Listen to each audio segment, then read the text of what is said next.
Imana n'umwirabure niko umuhasta wo muri Jamaica yitwa Bob Marley yakunda kuvuga mu ndirimbo ziwiwe. Imiliyoni zigera ku majana 3 z'amadiske y'indirimbo ziwe nizo zagurishijwe mw'isi. Get Up Stand Up nivyo yabwira abanyagihugu bo muri Jamaica, bisigure muvyuke muhaguruke. Yavutse kuri se w'umuzungu, nyina w'umwirabure, mwite Robert Nesta Marley, batazira Bob Marley, uwo fata nk'umwami w'umudiho wa reggae. Robert Nesta Marley, Bob Marley, yavukiye aho bita 9 Miles muri Jamaica mu mwaka w'igihumbi kimwe amajana 945. Bob Marley mama wiwe amuvyara akaba yari umwiraburekazi Cedella Booker, na se w'umuzungu w'umwongereza yavukiye muri Jamaica yitwa Norval Sinclair Marley. Bob Marley yahavuye ahagarika ishure afise imyaka 14 yonyene kubera ubuzima bari babayemwo mu muryango inyuma yuko se wabo yari yabataye butari bwiza. Niho yahavuye aja mu dukartier duto duto two mu gisagara ca Kingston, aho yahuye na Peter Tosh yarasanzwe aririmba indirimbo zo mw'ishengero hamwe n'uyundi muririmvyi Bunny Wailer n'uwitwa Joe Hicks, acatangura kubigisha kuririmba.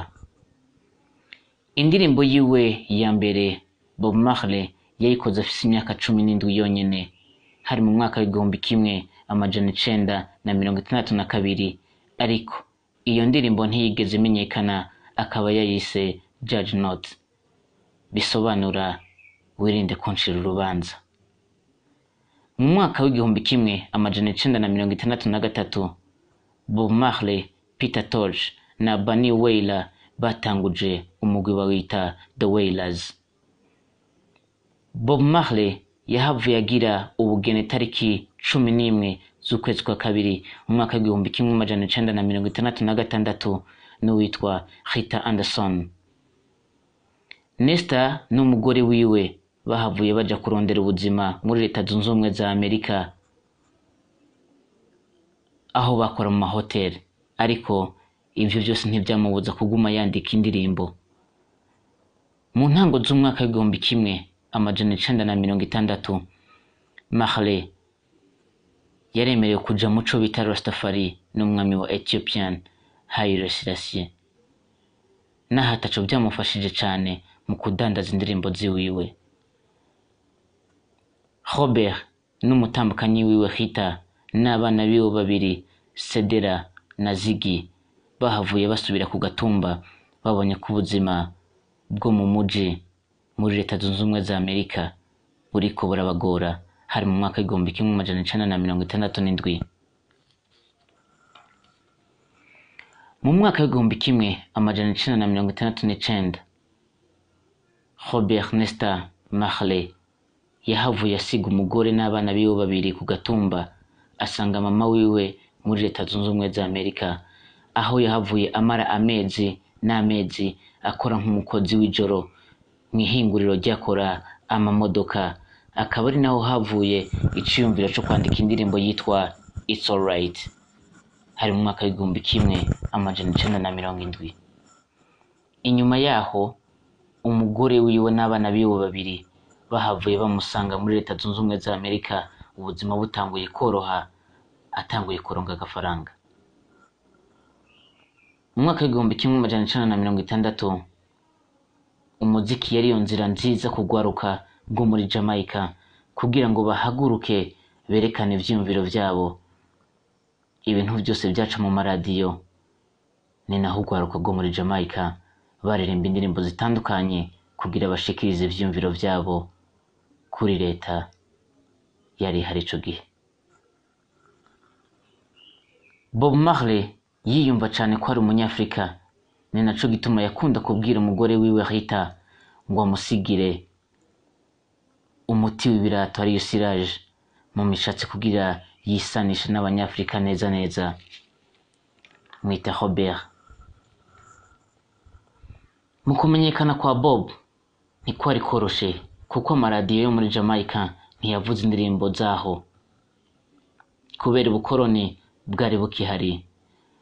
The Wailers bahavuye basohora indirimbo yitwa Simmer Down, bayiririmbye mu gatondo bayishira ku madiske, baca bashira mu modoka yagenda iravuza umuziki mu muji wa Kingston, ico bita sound system. Iyo diske yahavuye ikundwa cyane, batangura kumenyekana uko.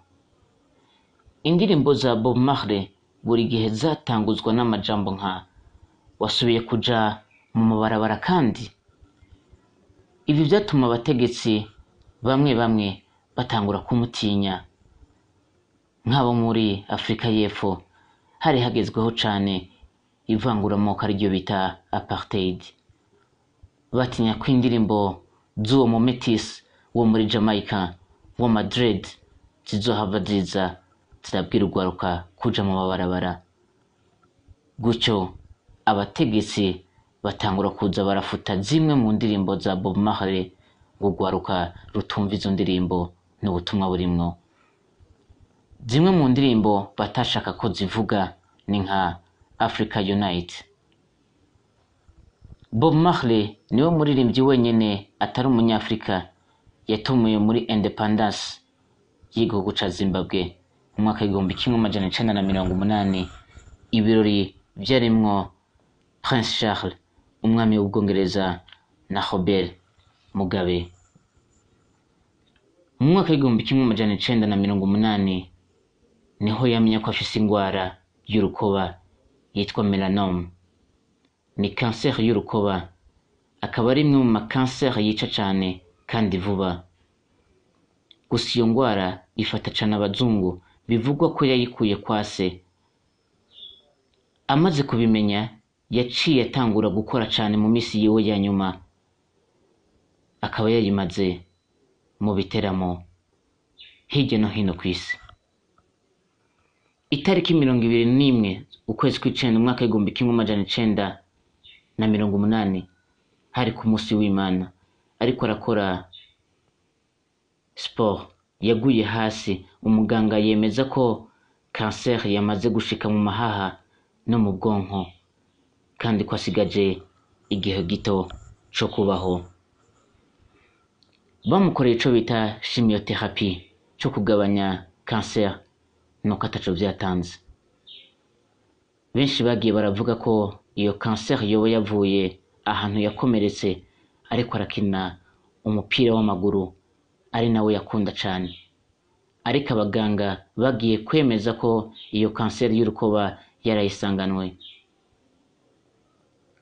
Bob Marley akaba yahavuye ajanwe mu bitaro i Miami muri Leta Zunze Ubumwe za Amerika, aho yahavuye yitaba Imana kw'igenekerezo rya 11 Rusama umwaka w'igihumbi kimwe amajana icenda na mirongo umunani na rimwe, afise imyaka 36 inyuma y'amezi 8. Amwe mu majambo ya nyuma yavuze, yabwiye umuhungu wiwe Ziggy Marley ati l'argent ne peut pas acheter la vie. Amahera ntazigera agura ubuzima. Robert Nesta Marley akaba yitavye Imana afise abana 11 ku bagore batandukanye, harimwo 5 yavyaranye n'umugore wiwe w'amategeko Rita. Bamwe mu bana biwe harabasigaranye iragi ryo kuririmba nka Ky-Mani Marley, Damian Marley, Ziggy Marley, Julian Marley na Stephen Marley. Bob Marley iyo abakiriho ubu bafise imyaka 76, akaba yoba yayikwije igenekerezo rya 6 ukwezi kwa kabiri umwaka wa 2020. Rest in peace Bob Marley. Mwite Ras si Bob. Mubandanye mugira subscribe kuri Kugasaka Web TV n'ibindi biganiro biri nyuma. Ja Rastafari.